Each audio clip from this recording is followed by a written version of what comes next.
ஒரு நாள் 2 துறவிகள் ரொம்ப தூரமா நடைப்பயணமா போய்கிட்டு இருக்காங்க. அவங்க விதிப்படி எந்த பொண்ணையும் பார்க்க கூடாது, எந்த பொண்ணுகிட்டையும் பேசக்கூடாது. அவங்க அப்படி போய்கிட்டு இருக்கப்ப ஒரு ஆத்த கடக்கிற நிலைமை விடுது. ஆத்துல தண்ணி வெள்ள பெருக்கெடுத்து ஓடிக்கிட்டு இருக்கு. அப்ப நடு ஆத்துல ஒரு பொண்ணு அந்த வெள்ளத்துல மாட்டிக்கிட்டு இருக்கா. உடனே அந்த 2 துறவில ஒரு துறவி வேகமா ஆத்துல இறங்கி அந்த பொண்ணை முதுகுல தூக்கிக்கிட்டு அடுத்த கரையில விட்டுறா. இதை இன்னொரு துறவி பாத்துக்கிட்டு இருக்காரு.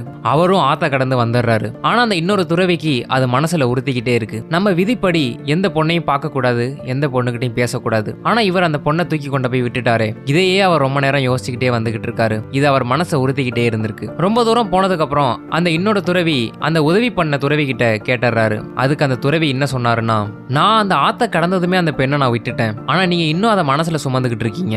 அந்த இன்னொரு துறவிக்கு இப்பதான் புரிய வருது. இந்த கதை மூலமா நீங்க என்ன தெரிஞ்சுக்கிட்டீங்கன்னு மறக்காம கமெண்ட் பண்ணுங்க. இந்த வீடியோ பிடிச்சிருந்தா இந்த வீடியோக்கு ஒரு லைக் பண்ணுங்க. ஸ்டாரி ஸ்டேட்டஸ் இன்ஸ்டாகிராம்ல ஃபாலோ பண்ணிக்கங்க, யூடியூப்ல சப்ஸ்கிரைப் பண்ணிக்கங்க.